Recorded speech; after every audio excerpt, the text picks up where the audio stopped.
የታታሪዋ ኢትዮጵያ ተምሳሌት መነሻው ጽንስሱ ብለን ስናስብ ኤክስፖርት ነው። በአጭር ጊዜ ውስጥ በሚባል ደረጃ ከቀዳሚዎች ተርታ ለመሆን ቻለ። ከ700 ሚሊዮን ዶላር በላይ እንዲገኝ ያደረገ ድርጅት ነው። በታማኝነት ጥራቱን የጠበቀ ጊዜውን ያገናዘበ ግብይትን እንፈጽማለን።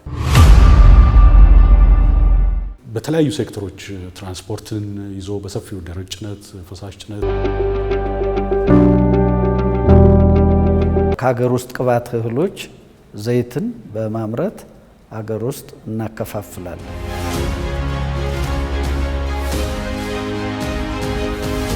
ለአግሮ ኢንዱስትሪ ደግሞ ትልቁ ግብአት እርሻ ነው። በአሁኑ ሰዓት ኦልሞስት ወደ 30,000 ሄክታር እየደረሰ ነው የሚገኘው።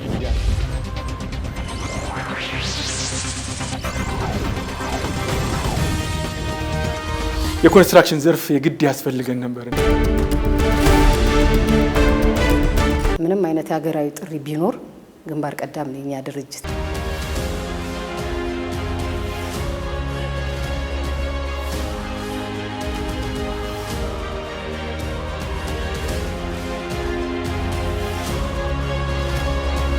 የወዘና ጥሪት ተግቶ የመስራት ፍሬ ከግል አልፎ ለሀገር የተረፈ የስኬታማነት ጉዞ ማሳያ።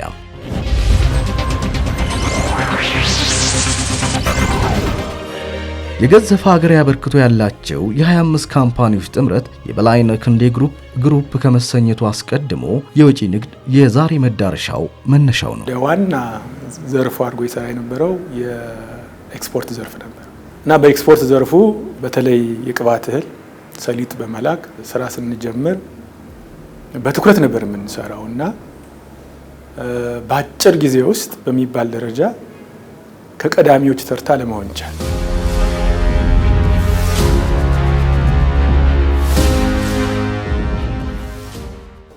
የበላይነህ ክንዴ ግሩፕ መነሻው ጽንስሱ ብለን ስናስብ ኤክስፖርት ነው። እድገቱም የድርጅቱ እዚህ ደረጃ ለመድረስም ትልቁን ሮል የተጫወተው ኤክስፖርት ነው። የወጪና ገቢ ንግድ በተጀመረ በጥቂት ዓመታት ማለትም ከ2002 ጀምሮ በተደረገ እንቅስቃሴ ከቀዳሚዎቹ ተርታ ሊሰለፍም ቻለ። ይህ ፈጣን የለውጥ ጉዞ እንደ ሀገር የውጭ ምንዛሬን ፍላጎት ክፍተት ለመሸፈን የግሉን አስተዋጽኦ ያበረክትም ጀመር። ለተከታታይ ዓመታት በተለይ ከ2002 ጀምሮ ለተከታታይ ዓመታት ከፍተኛ ውጤት በማስመዝገብ የሀገራችንን የወጪ ንግድ እና ከፍተኛ ዶላር እንዲመዘገብ ከ700 ሚሊዮን ዶላር በላይ እንዲገኝ ያደረገ ድርጅት ነው። ለምንድን ነው ያ የተደረሰው? ስራዎችን በኮሚትመንት በመስራት በታማኝነት በመስራት በቅንነት በመስራት ነው ወደዛ ሊደረስ የቻለው በአጭር ጊዜ ውስጥ እና በ2003 ዓመተ ምህረት ጀምሮ በተከታታይ በኤክስፖርት ዘርፍ የመጀመሪያ ተሸላሚ ለመሆን ቻለ።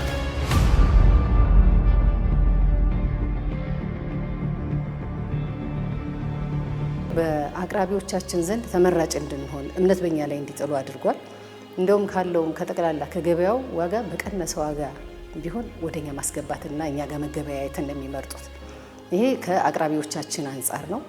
ከእኛ ጋር ግብይት ከሚፈጽሙ ከከስተመሮቻችን አንጻር ደግሞ ከኛ ግዢ የሚገዙ ከስተመሮች ውል በያዙት መጠን በታማኝነት ጥራቱን የጠበቀ ጊዜውን ያገናዘበ ግብይትን እንፈጽማለን። በጣም ማይክሮ ከሆነ በአቶ በላይነህ ከተጀመረ ስራ ጀምሮ በተከታታይ ለበርካታ ዓመታት በኤክስፖርት ሴክተር በተለይ እንዲሁም በኢምፖርት ተሸላሚ የሆነ ከፍተኛ የሆነ የውጭ ምንዛሪ ሲያስገኝ የቆየ ተሸላሚ አሁንም በአንድ ዓመት ጊዜ ውስጥ ብቻ ወደ 40,000 ቶን ማለት እንግዲህ 400,000 ኩንታል የሚያህል ሰሊጥ መላክ ችለናል። ድርጅታችን በውጭም ከስተመሮቻችን ድረስ ትልቅ ተአማኒነት ያለው ድርጅት ነው። ኤክስፖርት በምናደርጋቸው ምርቶች ያሉን ደንበኞች የቆዩ ናቸው። በእኛም ድርጅት ላይ ትልቅ የሆነ አመኔታና እምነት ያላቸው ናቸው። በኤክስፖርት ዘርፍ ላይ በታሪክም ሊጠቀስ የሚችል ስራ ያልነገርኩ 2 መርከብ ሙሉ በቆሎ ወደ ጣሊያን ሀገር ልከናል 2007 ዓመተ ምህረት 2 መርከብ ሙሉ በታሪክ የለም በኢትዮጵያ ውስጥ በ15 ቀን አንድ መርከብ መሙላት ማለት ከትራንስፖርቱ ጀምሮ ከየት ነው የሚመጣው? በቆሎ ከጉትን ነው የሚመጣው፣ ከወለጋ ነው የሚመጣው፣ ከጎጃም ነው የሚመጣው። ይሄ የሚመጣው በቆሎ እዚህ ወደ ገላን አካባቢ ከመኪና ወደ መኪና ይገለበጥና ልክ ደረቅ ወደብ ይመስል ነበር ገላን ላይ። አቶ በላይነህ በዛን ጊዜ ከዛ ካሉት ከወዛደሮቹ ጋር ሽሮ እየበላ እዚያው ይውላል። በጠዋት ተነስቶ እኛ ቢሮ ያለውን ስራ እንሰራለን፣ ዶክመንቱን እንሰራለን። እንግዲህ በ15 ቀን አንድ መርከብ በ15 ቀን አንድ መርከብ ለጣሊያን ፉል በዝል መላክ በእኛ ሀገር የሚታሰብ አይደለም። ሎጂስቲኩ ትራንስፖርቱ ወደ የማድረሱ በአጭር ጊዜ ውስጥ ያን ያህል ትራንስፖርት 600 700 ተሽከርካሪ በአንድ ጊዜ ጭነ መላክ በጣም ከባድ ነበር እና ይሄ ሁሉ ሊሆን የቻለው ቅድም እንዳልኩ ከባለቤቱ ቀጥሎ የሰራተኞች ኮሚትመንት የሚገርም ነበር፣ ታማኝነት የሚገርም ነበር። የበላይነህ ክንዴ ግሩፕ በገቢና ወጪ ንግድ እንቅስቃሴ በተገኘው እምርታዊ ለውጥ መነሻም ወደ ትራንስፖርቱ ዘርፍ ሽግግር አደረገ። አስቀድሞ በ3 እና 4 የደረቅ ጭነት ተሽከርካሪ የተጀመረው ይህ ዘርፍ ዛሬ በ56 ፈሳሽና በ33 ደረቅ የጭነት መኪኖች አገልግሎት እየሰጠም ይገኛል። የኤክስፖርት ስራ ምርትን ከማምረቻ ቦታ ገዝተህ አዘጋጅተህ ወደ ወደብ ማድረስና መላክ አለብህ። ለዚህ አንዱ አስፈላጊ የነበረው በወቅቱ የትራንስፖርት ነበር። ስለዚህ ምርትን ከገዛ በኋላ ወደብ ለማድረስ ደግሞ መኪና ያስፈልግ ነበር። ይሄ እንቅፋት እንዳይሆን በሚል ጥቂት መኪኖችን መጀመሪያ አንድ መኪና ከዚያ ቀጥሎ 5-6 መኪኖችን በመግዛት ወደ ትራንስፖርት ዘርፍ ደግሞ በዛው የተገባበት ወቅት ተፈጠረና የደረቅ ጭነት ስንል የፈሳሽ ጭነት ስንል እንደገና ደግሞ ኤሌክትሪካል ቪሂክሎችን ስንል ህብረተሰቡን በሰፊው ያገለገሉ ናቸው።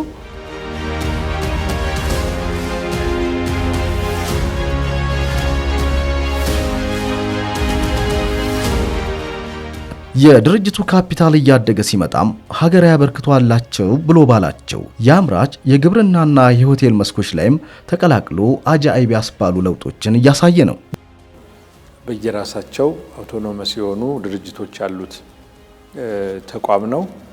እንግዲህ እነዚህ ተቋማት ወደ ቢኬጂ ነው ያደጉት። የበላይነህ ክንዴ እንደ ግሩፕ ሲያድግ ግሩፑ በራሱ አድቫይዘሪ ቦርድ አለው ወይም ደግሞ በቦርድ የሚመራ ነው የተደረገው። በቦርድ ሲመራ የውጭ የቦርድ አባላትና የውስጥ የቦርድ አባላት በአደረጃጀቱ ውስጥ እንዲኖሩ ተደርጓል። ደረጃ ግሩፑ በቦርድ ደረጃ ራሱን አዋቅሮ በአቶ በላይነህ የቦርድ ቼርፐርሰንነት መስራት ከጀመረን አሁን 4ኛ ዓመት እያገባደድን እንገኛለን።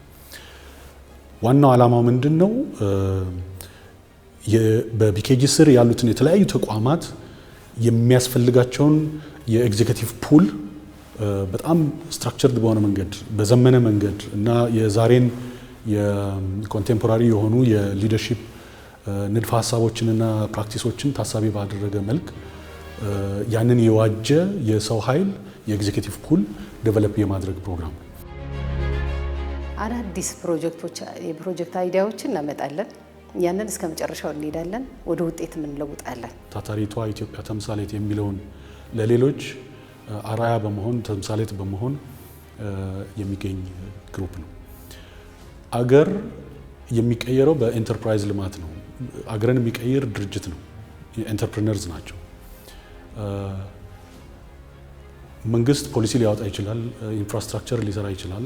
በዋነኝነት እነኚህን ፖሊሲዎችንና ኢንፍራስትራክቸሮችን ተንተርሶ ስራ ፈጥሮ አገርን መቀየር ነው የኤንተርፕረነርስ ኃላፊነት እና ድርሻ። ይህንን መንፈስ ታሳቢ ያደረገ ነው የቢኬጂ ከጽንሰቱ ጀምሮ እስከዛሬ ነው። መነሻው በውል የሚታወቅ መድረሻው ደግሞ ገና ብዙ መድረስ የሚችል መሆኑን ያሳየ ከትንሽ ተነስቶ ትልቅ መድረስን በሀሳብ በቃል ብቻ ሳይሆን በተግባር ልምድ የሚወሰድበት ተቋም እንደሆነ ይታወቃል። ይሄ ያለፉትን 33-34 ዓመታት ትልቅ ትጋት ስራ ሳይንቁ መስራት ከትንሽ ተነስቶ ትልቅ መድረስን ራዕይ አድርጎ በመሄድ እዚህ እንዲደርስ የቻለ ተቋም ነው።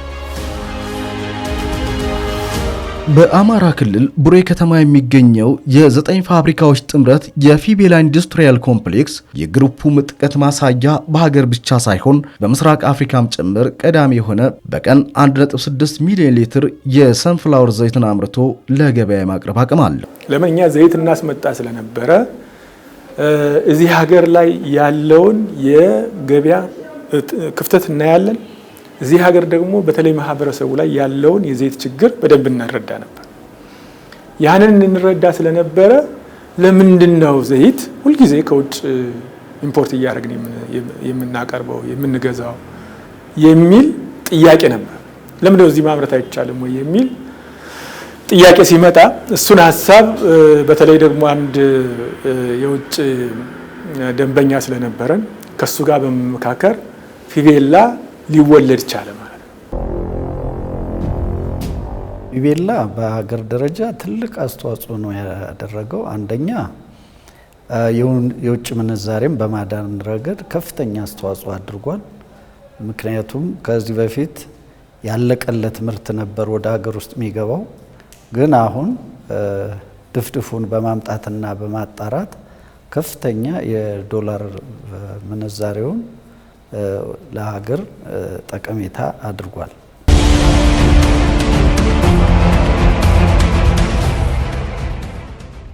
የምግብ ዘይት እንደሚታወቀው ከፍተኛ ፍላጎት ያለበት ሀገር ነው።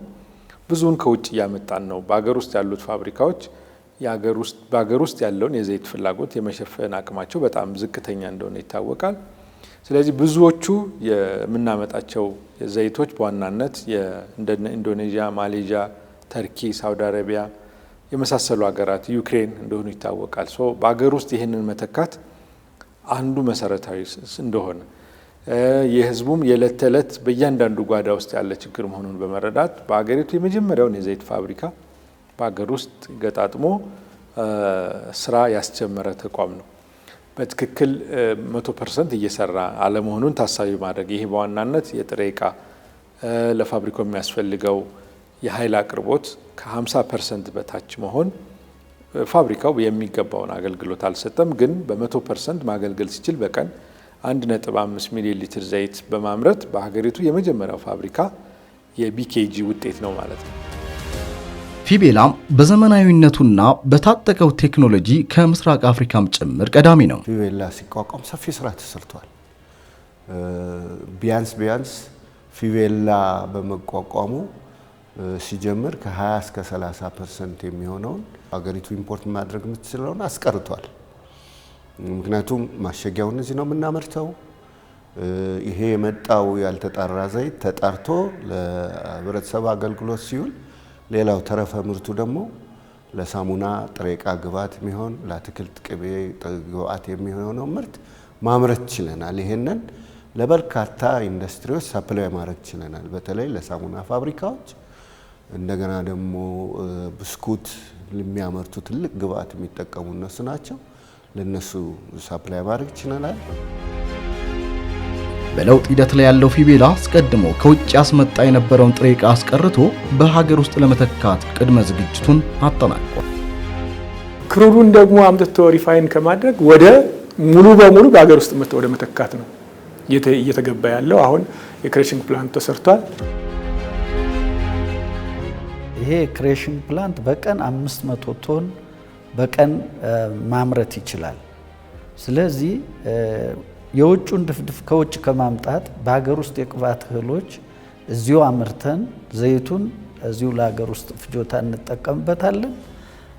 ፕሮቲን ፓውደሩን ወይም ኬኩን ለውጭ ስለምናውለው የውጭ ምንዛሬም በበቂ ሁኔታ ስለምናገኝ ከዚህ በኋላ የውጭ ምንዛሬ ችግርም አይኖርብንም።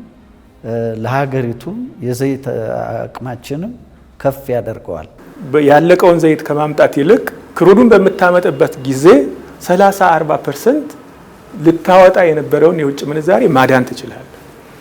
ከሱ ደግሞ አሁን የጀመርንበት ወደ ክረሽንግ ደግሞ ስንገባ ደግሞ 100% በሚባል ደረጃ ማስቀረት የሚቻልበትን እድል ይፈጥራል። የበላይነህ ክንዴ ግሩፕ ለእነዚህና ለሌሎች የግሩፑ የትኩረት አቅጣጫዎች የ5 ዓመት ስትራቴጂ ነድፎ የተቋሙን መዳረሻ ተልሞ እየሰራ ሲሆን የግብርናው ዘርፍ ከትላንት ዛሬ ላይ በእጅጉ ሰፍቷል።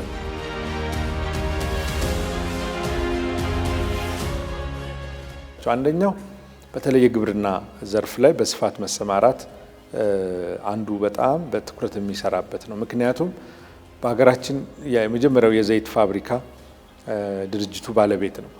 ይሄ የዘይት ፋብሪካ በዋናነት የቅባት እህል ይፈልጋል። ስለዚህ ይህንን ተደራሽ ለማድረግ ቢኬጂ ለራሱ ብቻ አይደለም፣ በሀገራችን ላሉ ሌሎች የዘይት ፋብሪካዎችም ተደራሽ ለመሆን በዋናነት የእርሻ ስራ ላይ በትኩረት ሰርቶ መስራትን አስቦ እየሰራ ነው። እሱንም ኦልሞስት በዚህ 2 ዓመት እያሳካው ነው። እንግዲህ ድራፍት ሲደረግ ኦልሞስት 3000 ሄክታር ያልሞላ እርሻ የነበረው ተቋም በአሁኑ ሰዓት ኦልሞስት ወደ 30000 ሄክታር እየደረሰ ነው የሚገኘው። 200,000 ሄክታር የሚሆን ገበሬን ያቀፈ ምርት ለማምረት ነበር እቅዳችን። ይሄ እቅዳችን በተለይ የቅባት እህሎችን መሰረት አድርጎ ኢምፖርት የሚደረገውን ለማስቀረት የታሰበ የእርሻ ልማት ዘርፍ ነው። ባሰብነው መሰረት አልሄደልንም፣ ግን አልተውነውም። በደቡብ ህዝቦች ላይ በኩል ሰፊ የሆነ የእርሻ ጀምረናል። የኩሪ አተር፣ በተለይ ፍሩትስ እና ቬጂቴብልስ ላይ፣ ሌሎችም ምግብ ምርቶች ላይ እየሰራን ያለ ነው። ዙሮ ተመልሶ ግን የቅባት እህል በሚያመርቱት በአማራ ክልል፣ በኦሮሚያ ክልልና በተወሰነ ደረጃም በቤኒሻንጉልና በጋምቤላ አካባቢ ላይ በሰፊው የምንሄድበት ትልቁን ስራ እንሰራበታለን ብለን ያሰብነው ሴክተር እርሻ ነው። ሀገራዊ የተኪ ምርት ስትራቴጂን ቀድሞ የተቀላቀለው ቢኬጂ የዛሬ 8 ዓመት ገደማ አይቪኮ ትራኮችን ከጣሊያን በማስመጣት ገላን በሚገኘው ማዕከል የመገጣጠም ስራ የጀመረ ሲሆን ዛሬ ደብረ ብርሃን ከተማን ጨምሮ የታዳሽ ኃይል ቴክኖሎጂ ተጠቃሚ የሆኑ ሚኒባስና ሚዲባስ ብሎም የከተማ አውቶቡሶችን ገጥሞ ለገበያ ያቀርባል።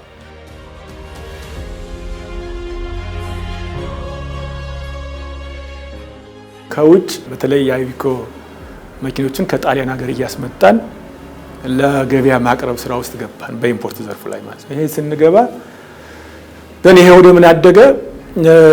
በራሱ ለምን እዚህ መገጣጠም አንጀምርም ወደሚል መጣና እንግዲህ የአይቪኮ ኩባንያ በአውሮፓ ደረጃ በዓለም አቀፍ ደረጃ ትልቅ የታወቀ ብራንድ ነው። ስለዚህ ይሄንን እዚህ ሀገር አምጥተን መገጣጠም አለብን ብለን ተነስተን ከነሱ ጋር ድርድር አድርገን በአሁኑ ሰዓት ያው በገላን ያለው ትልቅ የመገጣጠሚያ ፋብሪካ አለ። እሱን እዚህ ማምረት መቻላችን በራሱ በጣም ትልቅ እድገት የሚያሳይና ትልቅ ጠቀሜታ ያለው ነገር ነው።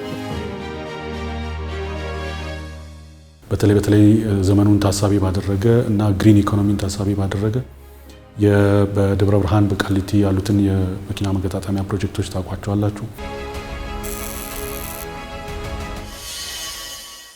ድርጅታችን ለ8 ዓመታት መኪና የመገጣጠም ማኒፋክቸር የማድረግ ታሪክ ቢኖረውም በእነዚህ 2 ዓመታት ግን የኤሌክትሪክ መኪና የመገጣጠምም የመጀመሪያው ተቋም ነው። በተለይ የህዝብ ትራንስፖርት ችግርን ለመቅረፍ የመጀመሪያ ሚኒባስ፣ የመጀመሪያ አውቶቡሶችን ሀገር ውስጥ እየገጣጠመ የሚገኝ ተቋም ነው።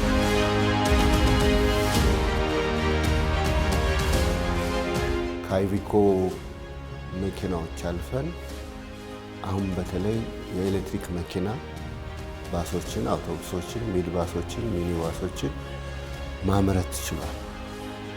ይሄ እንግዲህ በቀዳሚነት በኢትዮጵያ ውስጥ በቀዳሚነት የሚያስነሳ ነው። በቀዳሚነት በኢትዮጵያ ብቻ ሳይሆን እንግዲህ ጥናት ያስፈልገዋል እንጂ በአፍሪካም በኢስት አፍሪካም ደረጃ ብለህ ብታስበው በተለይ እንደዚህ በአውቶቡስ ደረጃ አሰምብል አድርጎ ማብቃት ማለት ቀላል ነገር አይደለም። ይሄ ቀድመን ከስትራቴጂክ ፕላናችን ቀድመን ያሳካ ነው ውጤታማ የሆነ የማኑፋክቸሪንግ ዘርፍ ነው። ይሄም ዝም ብሎ አንዴ የተሰራ ሳይሆን 3-4 ቦታዎች ላይ ይሄ አሰምብሊ ተሟልቶ ስራ የሚሰራበትና አይ ቲንክ የሀገሪቱን ፍላጎት የማሟላት ስራ እየተሰራበት ያለ ይሄንንም ዘርፍ በሰፊው የምንቀጥልበት ነው የሚሆነው። በተለይ የሲቲ ባስ መገጣጠምን በስፋት እየሰራ ነው የሚገኘው። ይሄ እንደ ሀገርም በስፋት በትኩረት የተሰራበት ነው። ከተሞች በአሁኑ ሰዓት የቢኬጂን ውጤቶች መጠቀም ጀምረዋል። በዚህ ረገድ በተለይ በአረንጓዴ በተለይ በኤሌክትሪክ መኪና ዘርፍ መገጣጠም በዋናነትም ደግሞ የፐብሊክ ትራንስፖርት ላይ የራሱን ሚና ለመጫወት በትኩረት ይሰራል። ይሄ በ5 ዓመት ስትራቴጂ ውስጥ የተቀመጠ ነው። አሁን ተጨማሪ ትንንሽ መኪኖችንም ለግለሰብ መጠቀሚያ የሚሆኑትንም እዚሁ ሀገር ውስጥ አሴምብል ለማድረግ እሱንም ትኩረት ሰጥቶ እየሰራ ነው።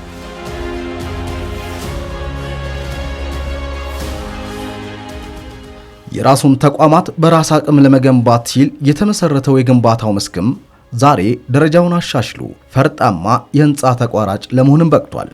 በኮንስትራክሽን ዘርፍ ስንጀምረው ደረጃ 3 ላይ ነበር። በአብዛኛው የምንሰጠው ድጋፍ ለበላይነህ ክንዴ ግሩፕ የሚሆኑ የተለያዩ ድርጅቶችን ህንፃዎችን የመስራት ስራዎችን ነበር። አሁን ግን ደረጃ 1 ደረጃ ደርሶ መንገዶችን መስራት የሚያስችል አቅም፣ ዳሞችን መስራት የሚያስችል አቅም፣ ትልልቅ ሪል ስቴቶችን መስራት የሚያስችል አቅም ገምተናል። በአዲስ ዘርፍ እየመጣንበት ያለው ሪል ስቴት ዘርፍ ነው። ኦልሞስት እዚህ ፒያሳ እየሰራ ነው ያለው። በከፍተኛ ወጪ እየተገነቡ ያሉ እጅግ ዘመናዊና ሌግዠሪ የሪል ስቴት ቤቶች አሉ። ይሄ በዘርፍ ውስጥ በድርጅታችን ካለው ታማኝነት አንጻር ከገነባው ስም አንጻር ሪል ስቴት ዘርፍ ላይ እየገባን ነው የምንገኘው። ይሄ የድርጅታችን አንዱ በቀጣዮቹ 5 ዓመታት ከፍተኛ ውጤት እናመጣበታለን ብለን የምናስበው ነው።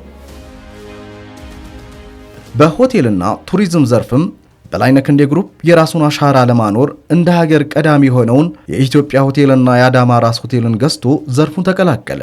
ዛሬ በባህር ዳር ሂልተን ሆቴልን ጨምሮ እያስገነባ ሲሆን በመስኩ አንቱታን የሚቸሩትን ውጥኖችንም ወጥኗል። ወደ ጥናት ውስጥ ገብተን የውጭ ባለሙያዎች የተሳተፉበት አንድ የእንግሊዝ ኩባንያ እንዲያጠናው አድርገን ደረጃውን የጠበቀ ለኢትዮጵያ ለአዲስ አበባም ለሀገርም እንደ አይከን የሚሆን ሆቴል መገንባት አለብን ብለን ወዲያው ወደ ጥናቱ የገባ ነው እና እሱ ጥናት አሁን አድጎ የመጨረሻው ደረጃ ላይ ደርሷል። ዲዛይኑን ማየታችሁት ይሆናል ብዬ አስባለሁ። በዚህ ደረጃ ወደ ሆቴል ዘርፍ የገባንበት ሁኔታ ተፈጠረ። በተለይ እንደ ኢትዮጵያ ሆቴል ባህር ዳር ኦልሞስት መጠናቀቅ የቀረው ሂልተን ሆቴል፣ አዳማም ተጨማሪ አዳማ ራስ ሆቴል፣ እነዚህ 3 ሆቴሎች ወደ ስራ ፕሮጀክቶቹን ጨርሶ አጠናቆ ስራ ማስጀመር የድርጅቱ ሌላው ተልዕኮ ነው። እነዚህ ሲያድጉ በተለይ ለከተሞቹ የሆቴል ቱሪዝም እድገት ውስጥ የራሳቸው ሚና ይኖራቸዋል ብለን እናስባለን። ለምን ሁሉም በሚባል ደረጃ ከ5 ኮከብ በላይ እና ከዛ በላይ ያሉ ስለሆኑ ከፍተኛ ጠቀሜታ አላቸው ብለን እናስባለን። የበላይነህ ክንዴ ግሩፕ የተሰማራባቸው መስኮች ሁሉ ውጤታማ የመሆናቸው መለኪያ የፈጠሩት የሥራ ዕድል፣ የቀረፉት ሀገራዊ ችግር፣ ጤናማ የፋይናንስ ስርዓት ዋነኛ መለኪያዎቹ ናቸው። በጣም ከፍተኛ የሆኑ በቢሊዮኖች የሚቆጠሩ ገንዘብ ካፒታል ኢንቨስት በማድረግ የተለያዩ የኢኮኖሚው የሚፈልጋቸውን ሴክተሮች ታሳቢ ያደረገ ኢንቨስትመንት በማድረግ በዚህ ሁሉ ሂደት በሺዎች የሚቆጠሩ ሰራተኞችና ኢትዮጵያውያንና ለኢትዮጵያውያን የስራ ዕድል በመፍጠር ለኢኮኖሚው ቀጥተኛ የሆነ አስተዋጽኦ እያደረገ የሚገኝ ግሩፕ መሆኑ ማረጋገጥ ይቻላል።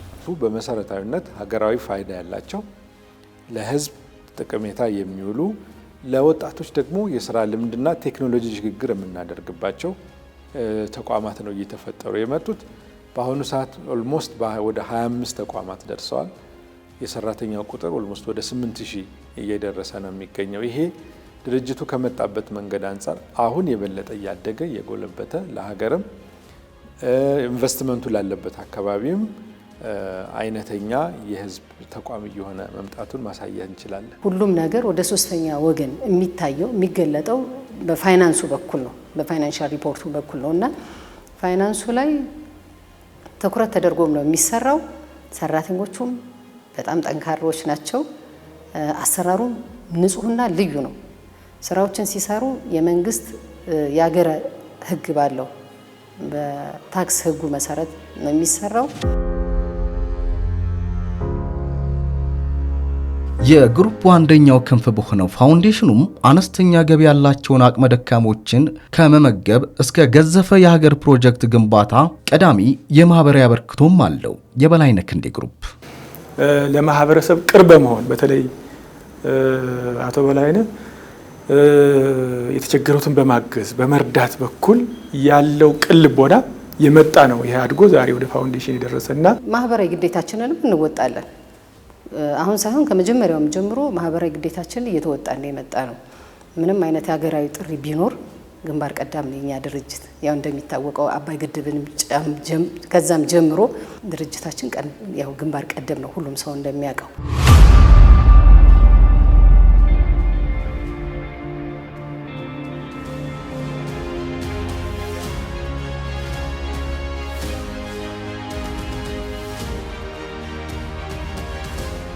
ቢኬጂ ሀገራዊ እድገትን ሊያፋጥኑ በሚችሉ ዘርፎች ብቁ ባለሙያዎችን አሰባጥሮና አሰናስሎ ዛሬም ወደ ከፍታው እያመራ ሲሆን በቀጣይ 5 ዓመታት ተግባራዊ የሚሆኑ አንኳር እቅዶችን አውጥቶ ለስኬታማነቱ እየተጋ ይገኛል። በላይነህ ክንዴ ግሩፕ እንደ ግሩፕ ያልነካው ያልዳሰሰው ሴክተር የለም። ሁሉም ሴክተሮች ላይ በቅንጅት አቀናጅቶ የሚሄድበት ነው የሚሆነው። የወጪ ንግድ ላይ በስፋት መሰማራት አንዱ ድርጅቱ በቀጣዮቹ ዓመታት የሚሰራው ነው። አሁንም እያደገም የመጣ በመሆኑ በየዓመቱ በቅባትና ጥራጥሬ እህል ላይ ተሸላሚ በመሆንም እስካሁን ድረስ የመጣ ድርጅት ነው።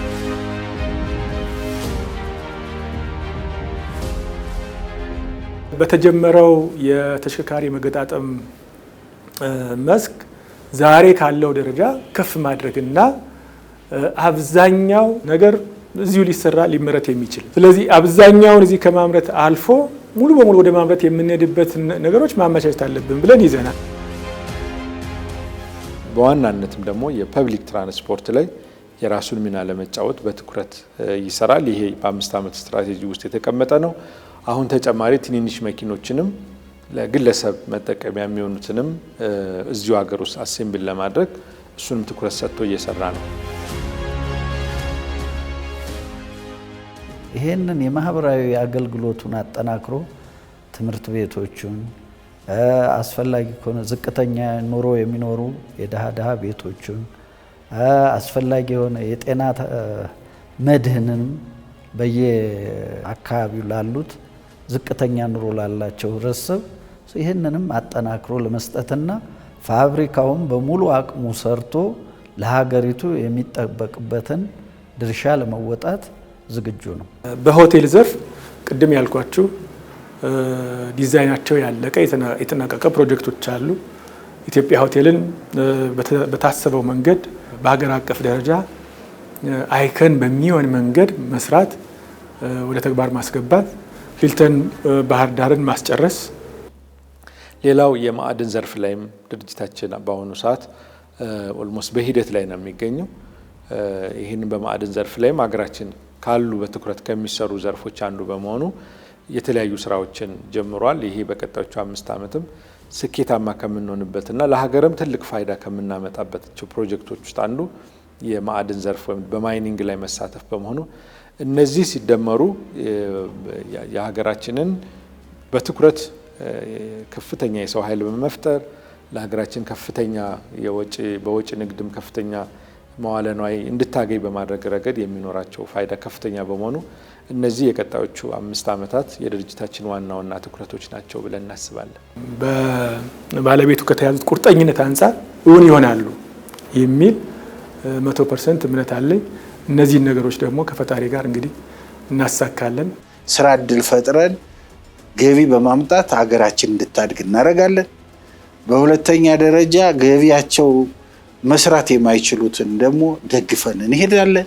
ሁሉንም ጎን ለጎን ይዘን በመሄድ ሀገራችን በቅርብ ጊዜ እኔ የማምንበት ነገር አለ። በቅርብ ጊዜ ሀገራችን የራሷን ገቢ ባላንስ ታደርጋለች ብዬ አስባለሁ። ጥሩ ፖሊሲዎች እየመጡ ነው ያሉት። ከነዚህ ፖሊሲዎች ተነስተው የሚገመት ነገር አለ። እኛም ከምንሰራው ሌላውም ከሚሰራው አንፃር የሚገመት ነገር አለ። አሁን አንዳንድ ችግሮች አሉ። ይሄንን እግዚአብሔር ይገፍልናል ብዬ አስባለሁ። እነዚህ ችግሮች ከተገፈፉ በኋላ የኢትዮጵያ ሕዝብ ተባብሮ ድህነት ላይ ይዘምታል ብዬ አስባለሁ። ድህነት ደግሞ ታሪክ ይሆናል።